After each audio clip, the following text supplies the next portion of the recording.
ప్రభువైన యేసుక్రీస్తు నామములో హృదయపూర్వకమున్నానంటే ముందుగా ఇంత మంచి సమయాన్ని ఇచ్చిన తండ్రైన దేవునికి ప్రభువైన క్రీస్తు ద్వారా కృతజ్ఞతాస్తుతులు చెల్లిస్తున్నానంటే అందరూ బాగున్నారంటే వాక్యం చదువుకొని ప్రార్థన చేసుకున్న తర్వాత పాఠంలోకి వెళ్దాం.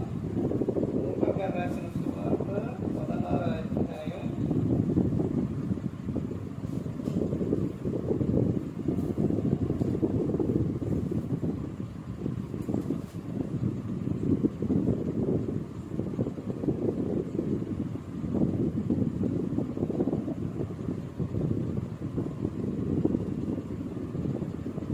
రాసిన సువార్త 16వ అధ్యాయం 15వ వచనం. ఆయన మీరు మనుషుల ఎదుట నీతిమంతులని అనిపించుకునేవారు కానీ దేవుడు మీ హృదయములను ఎరుగడు. మనుషులు ఘనముగా ఎంచబడినది దేవుని దృష్టికి అసహ్యం. ప్రార్థన చేస్తున్నాం. పరలోకమందున మా తండ్రి, పరిశుద్ధ ప్రేమ గల తండ్రి, గొప్ప తండ్రి, యెహోవా తండ్రి, నీ ప్రియ కుమారుడు యేసుక్రీస్తు వారి ద్వారా ఈ రాత్రి వేళ మా అందరితో మాట్లాడాలని మా ప్రభువైన యేసుక్రీస్తు నామములో వేడుకుంటున్నాం తండ్రి. ఆమేన్. ప్రభువైన యేసుక్రీస్తు నామములో ఆ హృదయపూర్వక వందనాలంటే దేవుని కుమారుడు యేసుక్రీస్తు వారు ఈ లోకానికి వచ్చిన తర్వాత పరలోక రాజ్యం సమీపిస్తుంది కనుక మారు మనసు పొందమని ప్రకటింప మొదలుపెట్టారు. గ్రంథము అనేది చాలా ప్రాముఖ్యమైనది. అలాగే ఈ గ్రంథంలో ఉన్న మాటలు చాలా విలువైన మాటలు. కానీ ఈ రోజున మనిషి ఈ గ్రంథంలో ఉన్న మాటలను వినడానికి కానీ విని వాటిని పాటించడానికి కానీ మనిషి చెవి అనేది ఇవ్వట్లేదు.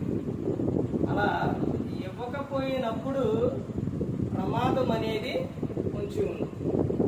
అలా ప్రమాదం వచ్చినప్పుడు నువ్వు ప్రభువా అన్నా కానీ ఆయన నిన్ను పట్టించుకో. ఈ రోజున వాక్యం అంటే వాక్యానికి విలువ అనేది ఇవ్వట్లేదు. వాక్యము ఎంత ప్రాముఖ్యమైనదో ఎంత విలువైనదో మనిషికి ఎప్పుడు తెలుస్తుంది అంటే లోకం విడిచినప్పుడు తెలుస్తుంది. అప్పుడు నువ్వు తెలుసుకునే టయానికి నీ టైం అయిపోతుంది. ఒకటి, నువ్వు ఈ లోకంలో వృద్ధాప్యానికి వచ్చి మంచాన పడి నీకప్పుడు వాక్యం కావాలన్నా కానీ అప్పుడు నువ్వు వినాలనుకున్నా కానీ చెప్పేవారు. అప్పుడు నీ పరిస్థితి ఎలా ఉందంటే భయంకరంగా ఉంటుంది. ఇప్పుడు వాక్యానికి వచ్చేసరికి వాక్యం అనేది మనిషి ఈ రోజున నిర్లక్ష్యం అనేది చేస్తున్నారు. ఆ తర్వాత ఒక సమయాన నీకు ఆ వాక్యం కావాలి అని నువ్వు వెతుకులాడినా నీకు దొరకదు. ఈ రోజున నేను యవ్వనంలో ఉన్నాను, వయసులో ఉన్నానని నువ్వు విర్రబీగుతున్నావేమో. ఆ తర్వాత నీకు ఆ యవ్వనం పోతుంది, నీ వయసు పోతుంది, తర్వాత నీకు వృద్ధాప్యం వస్తుంది. తర్వాత నీకు వాక్యం కావాలన్నా కానీ నీకు తర్వాత అనేది దొరకదు. వాక్యానికి నీ హృదయంలో అంటే దేవునికి నీ హృదయంలో చోటివ్వకపోతే నీ పరిస్థితి చాలా భయంకరంగా ఉంటుంది. మనిషి ఎప్పుడూ కూడా ఒకేలాగా ఉండడం, ఒకే విధంగా జీవితం అనేది కూడా ఉండదు. ఎందుకనంటే మనిషికి దేవుడు బాల్యాన్ని ఇచ్చిండు, తర్వాత యవనాన్ని ఇచ్చిండు, తర్వాత వృద్ధాప్యాన్ని అనేది ఇచ్చిండు. ఒకదాని తర్వాత ఒకటి గడిచిపోతూ అయిపోతూ ఉంటుంది. నువ్వు యవనాన్ని వదిలేసి బాల్యాన్ని వదిలేసి యవనాన్ని వదిలేసి తర్వాత వృద్ధాప్యానికి వచ్చేసి వృద్ధాప్యానికి ముందు నీ ఇష్టానుసారంగా తిరిగేసి వాక్యానికి విలువిపోకుండా నువ్వు భయంకరమైన స్థితిలో నువ్వు బ్రతికితే నువ్వు వృద్ధాప్యానికి వచ్చిన తర్వాత ప్రభువా ఎక్కడ ప్రభువా, వాక్యం ఎక్కడ ప్రభువా, నన్ను కాపాడేది ఎవరు ప్రభువా, నన్ను రక్షించేది ఎవరు ప్రభువా అని నువ్వు కేకలు పెట్టినా కానీ ఆ రోజున నిన్ను ఎవరు కూడా నువ్వు పట్టించుకోకపోతే నీ పరిస్థితి ఎలా ఉంటుంది? యవ్వనంలో ఉన్నప్పుడు, వయసులో ఉన్నప్పుడేమో దేవుడు అంటే భయం ఉండదు, భక్తి ఉండదు. నాకేంటిదని విర్రవీగటం, నాకేంటిలే దేవుడు ఎక్కడ చూస్తుండో అనే విధానంలో మనిషి బ్రతుకుతున్నాడు. ఈ రోజున చెప్పబడిన అంశం, ఆ పాఠము పేరు ప్రభు చిత్తం అయితే మరలా రేపు మాట్లాడుతున్నాం. ఎందుకనంటే వాక్యాన్ని వినేవారు లోకంలో వాక్యానికి విలువివ్వని వారు చాలా మంది ఉన్నారు. వాక్యానికి విలువివ్వని వ్యక్తి పరిస్థితి ఎంత భయంకరంగా ఉంటుందంటే ఎంత భయంకరంగా ఉంటుంది. వాక్యము నిన్ను బ్రతికిస్తుంది, నీకు నెమ్మదిస్తుంది, నిన్ను కాపాడుతుంది, నిన్ను రక్షిస్తుంది. నీకు ఎటువంటి సమస్యకైనా పరిష్కారం వాక్యమే. కానీ ఆ వాక్యానికే నువ్వు విలువివ్వకపోతే నువ్వు భయంకరమైన స్థితికి వెళ్ళిపో. ఏ గడియన, ఏ సమయమున ఏం జరిగిద్దో ఎవరికీ తెలియదు.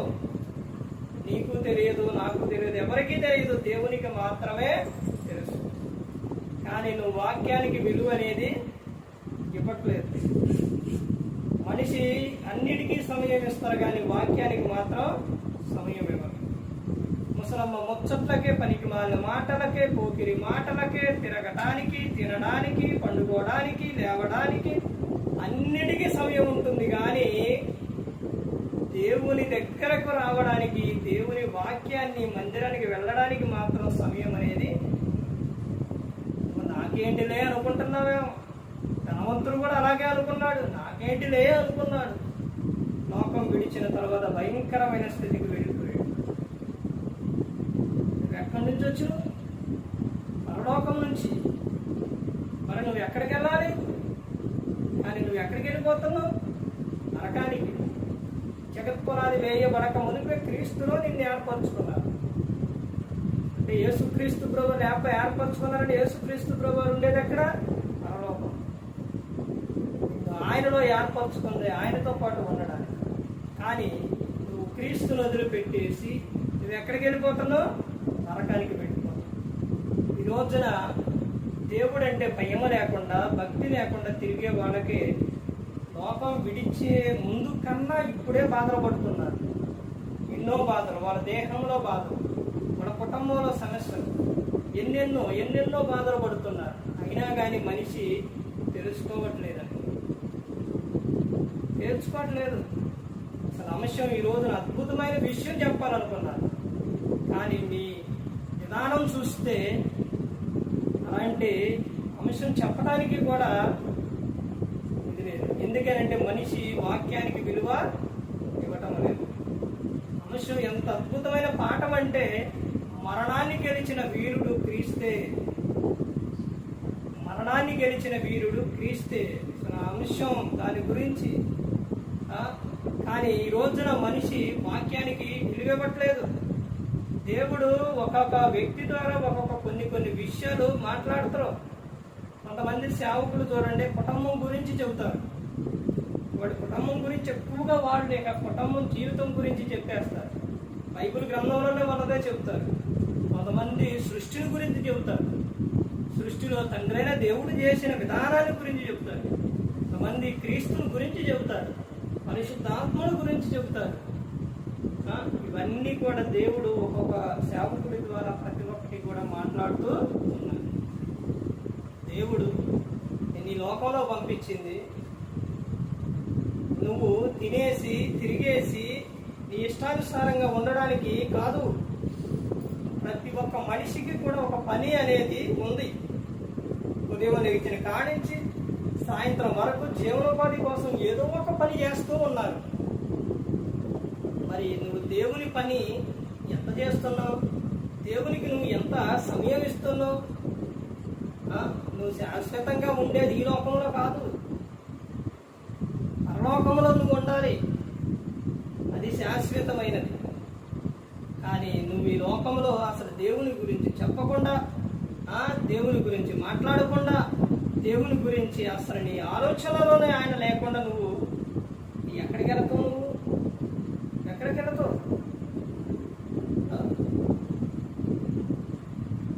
ఒక వ్యక్తి, రాజుగారి దగ్గర ఒక వ్యక్తి ఉన్నాడట. ఆ వ్యక్తిని అతను మాట్లాడే విధానాన్ని బట్టి ఏది మాట్లాడినా దేవుడే అంటాడు. అరే ఇతను ఏది మాట్లాడినా దేవుడే అంటాడు, వీడు అంత వెర్రోడు లేడురా, వీడికి వెర్రిగా అని వీడు వెర్రోడు అని దండేసి ఆయన దగ్గర ఒక ఆయుధం అది ఉంటే అది ఇచ్చేసి ఆ పనిలో నుంచి తీసేశాడంట. తర్వాత కొన్ని రోజులైన తర్వాత రాజుగారు మంచాన పడ్డాడు. ఈ వెర్రోడు అన్న అతన్ని మరలా రప్పించిన తర్వాత వచ్చిన తర్వాత, ఏంటి రాజా నన్ను పిలిపించావంటే, నేను వెళ్ళిపోతాను రా అన్నాడు. ఎక్కడికి వెళ్ళిపోతున్నావు రాజా అన్నట. తెలియదరా అన్నట. మరి వెళ్ళేసాట ఎవరైనా నిన్ను రిసీవ్ చేసుకుంటారా రాజా అంటే తెలియదు అన్నట. మరి వెళ్ళేటప్పుడు రాణి గారిని తీసుకెళ్తానమా అన్నట. తెలియదరా అన్నట. మరి ఎవరినన్నా పనివాడు తీసుకెళ్తానమా అని అన్నట. అది తెలియదు అన్నట. మరి ఏమీ తెలియదు రాజా అని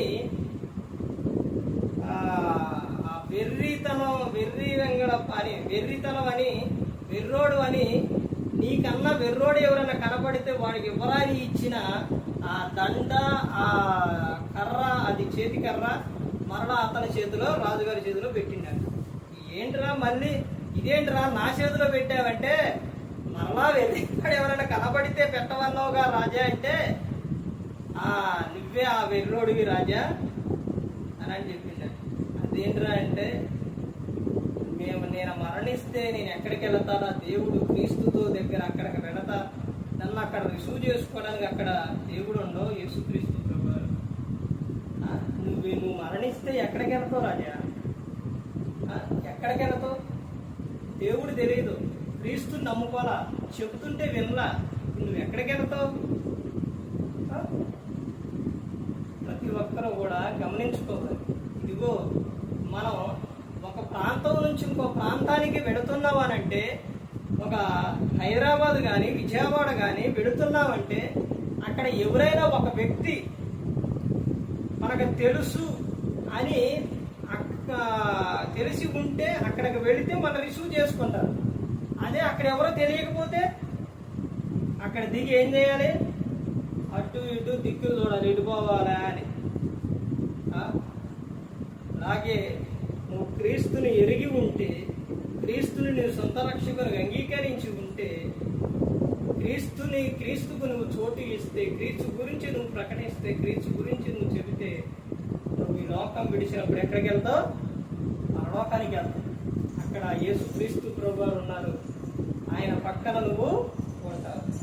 అని రోజున మనిషి వాక్యానికి విలువ అనేది ఇవ్వటం లేదు, వాక్యాన్ని చదవటం లేదు, వాక్యాన్ని ప్రకటించడం లేదు, ఏదీ లేదు. రోజుకి ఎన్ని మాటలు మాట్లాడతారు?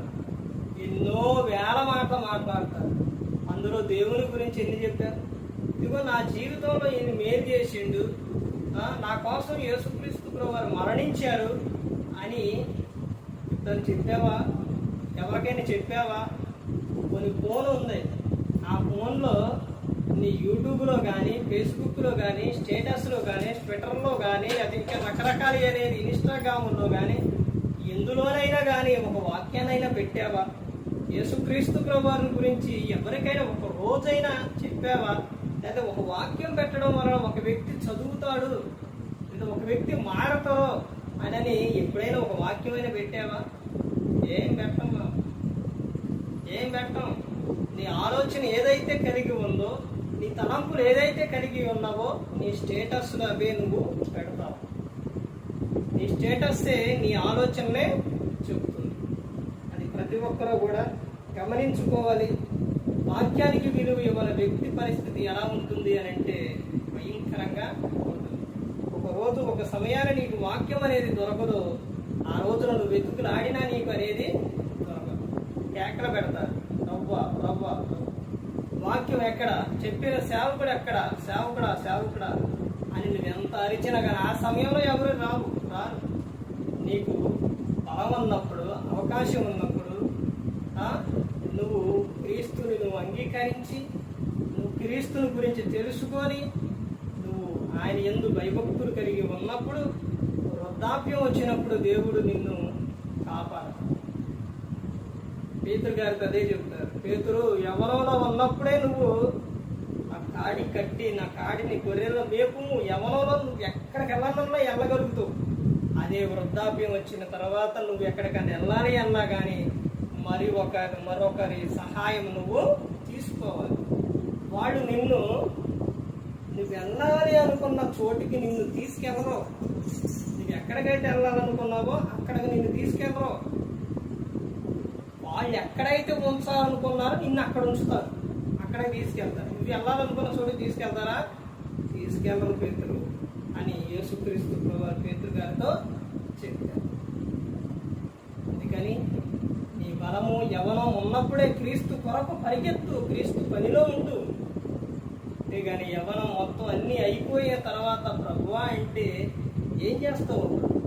ఏం చేయగలుగుతావు? ప్రతి ఒక్కరు గమనించుకొని, ప్రతి ఒక్కరూ కూడా దేవుని యందు భయభక్తులు కలిగి ఉండాలండి. ఎవరో నశించి నరకానికి వెళ్ళిపోకూడదని యేసుక్రీస్తు ప్రభువారు ఈ లోకానికి వచ్చి మనందరి కోసం కలవరి శిలువలో మరణించారు. కుటుంబం అనేది చాలా విలువైనది. ఆ కుటుంబం అపవాదికి అవకాశం ఇస్తే అక్కడ అల్లరి ఉంటుంది, గొడవలు ఉంటాయి, సమస్యలు ఉంటాయి, సంతోషం అనేది ఉండదు. వాక్యానికి నువ్వేం చోటిస్తావు? నువ్వు ప్రతిదినం కరుచుకుంటా, తిట్టుకుంటా, కొట్టుకుంటా, పోట్లాడుకుంటా ఇవన్నీ చేస్తుంటే నువ్వు వాక్యమే వింటావు, వాక్యానుసారంగా నువ్వేం జీవిస్తావు? ప్రతి ఒక్కరు గమనించుకొని, పరీక్షించుకొని, ఇదిగో నా జీవితం ఇప్పటికే సగం అయిపోయింది, ఇప్పటికైనా నేను మారు మనసు పొంది క్రీస్తు కోసం నేను జీవించాలనే ప్రతి ఒక్కరు కూడా ఒక నిర్ణయం అనేది తీసుకోవాలి. ప్రతి ఒక్కరు కూడా దేవుని యందు భయభక్తులు కలిగి పరిశుద్ధాత్మ మాట ఇంటూ హృదయ శుద్ధిని కాపాడుకుంటూ క్రీస్తుని పోలే నడుచుకున్నప్పుడు ఈ లోకం విడిచిన పరలోకానికి చేరుకుంది. మరి ఈ విధంగా నిలబెట్టి మాట్లాడించిన తండ్రి దేవునికి కృతజ్ఞతాస్తుతులు చెల్లిస్తూ, ఎంతవరకు శ్రద్ధగా ఉన్న మీకు ప్రభు పేరున హృదయపూర్వక వందనాలు చెల్లిస్తూ ఈ మాటలు అందరికీ